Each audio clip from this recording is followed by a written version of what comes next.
Wasiat pernikahan. Part 6. Cemburu yang tak disadari.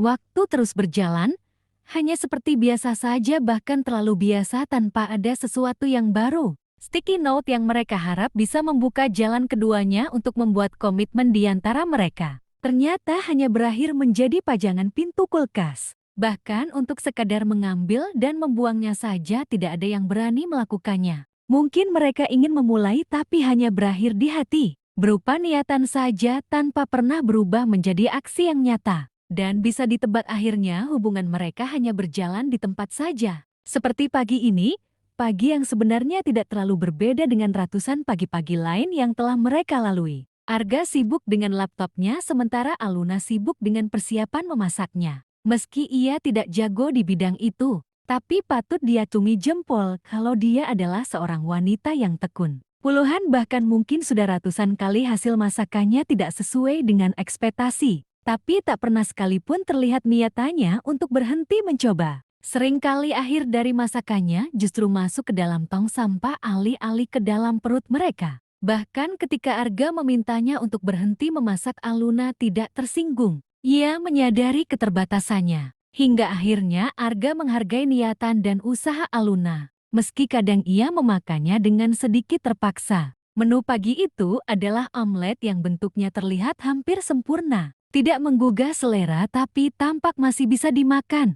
Lihat, cantik kan? Katanya dengan bangga sambil memamerkan hasil kerja kerasnya di pagi itu pada Arga. Lumayan, kali ini gak gosong, tampak seperti keajaiban dunia baru. Kata Arga tersenyum sambil melirik omelet yang sebentar lagi akan mengisi perut mereka pagi ini. Ucapan terima kasihnya mana? Tanya Aluna kali ini dengan suara terdengar sedikit manja. Terima kasih Chef Aluna, penyelamat sarapan nasional dengan temuan menu barunya yang terlihat begitu sempurna. Puji Arga secara berlebihan yang justru membuat Aluna terbahak sebab ia tahu Arga sedang melebih-lebihkannya. Tawa Aluna yang terasa ringan dan hangat cepat menular pada Arga. Wanita itu memang mudah sekali menebar sesuatu yang membuat Arga ikut senang. Keduanya memakan hasil karya Aluna dengan banyak candaan dan pujian palsu yang Arga berikan. Meski tahu itu tidak benar tapi mampu menghadirkan suasana hangat dan nyaman buat keduanya. Tawa mereka terhenti oleh suara ketukan pintu utama bertepatan dengan selesainya acara sarapan pagi mereka. Bahkan tawa Aluna mendadak hilang saat dari balik pintu ia sudah bisa melihat siluet wanita di balik suara ketukan pintu itu. Ia tidak suka ada wanita lain masuk rumahnya, mengganggu suasana hangat antara ia dan Arga. Ia belum pernah melihat wanita itu sebelumnya.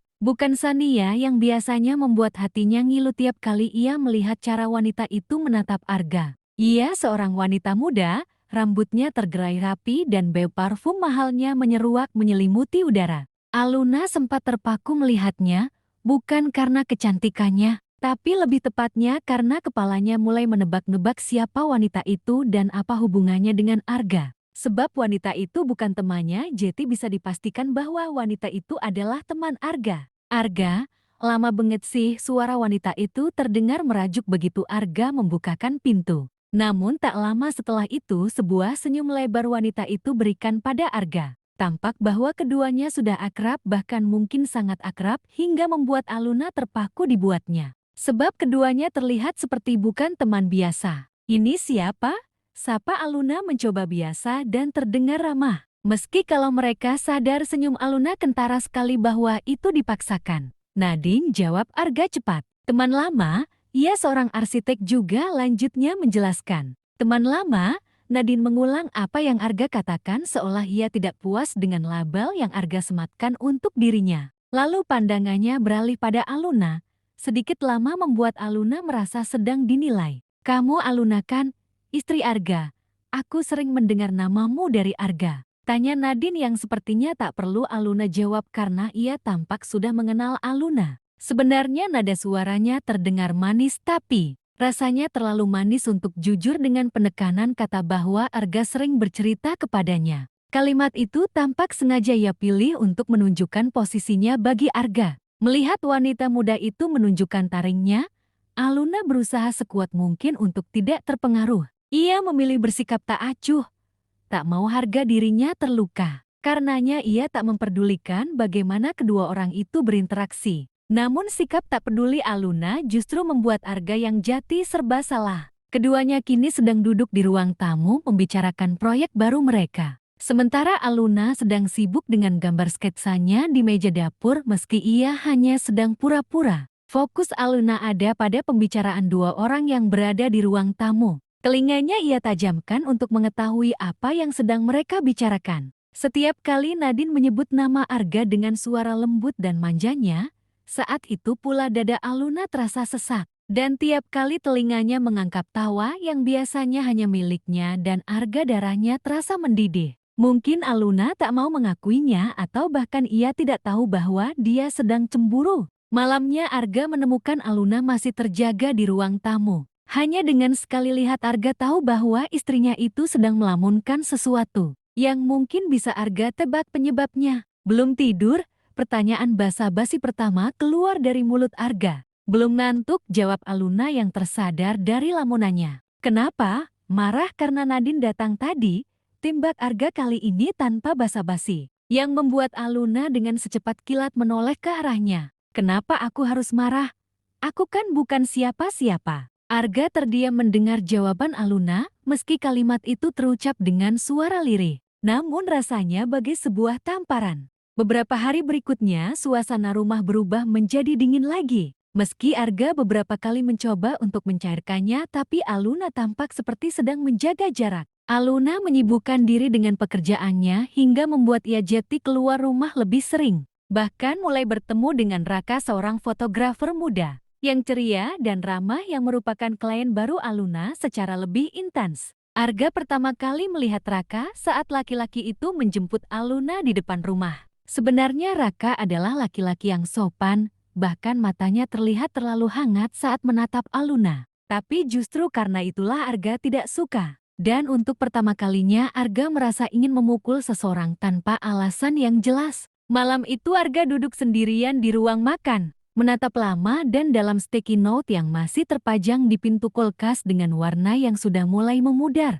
Mungkin kita bisa memulai sesuatu yang gak perlu selesai. Kalimat yang ia tulis sendiri dengan sebuah harapan tanpa pernah ia berusaha untuk mewujudkannya. Arga menghela nafas panjang, mungkin sudah saatnya ia berhenti bersembunyi dari masa lalu. Dan dari perasaannya sendiri sebelum semuanya terlambat dan menghilang dari hidupnya. Ia tidak ingin menyesal karenanya ia mencoba untuk membulatkan tekadnya. Beberapa hari kemudian, saat listrik tiba-tiba padam karena sedang hujan besar, Aluna sibuk menyalakan lilin di beberapa sudut rumah agar tidak gelap gulita. Setidaknya ada cahaya lilin yang akan menerangi malam yang sudah mencekam karena suara hujan itu. Kemudian ia duduk di ruang tamu memandangi lilin, yang secara perlahan terbakar oleh api yang memberinya penerangan. Suasana temaram dengan hanya ditemani suara hujan dan petir yang jauh di luaran sana. Aluna merasakan sedikit rasa damai. Beberapa pikiran yang belakangan mengganggunya seakan ikut luruh bersamaan dengan derai hujan. Aluna menikmatinya meski ia sadar itu hanya rasa sementara sampai ia akan dihadapkan pada kenyataan lagi.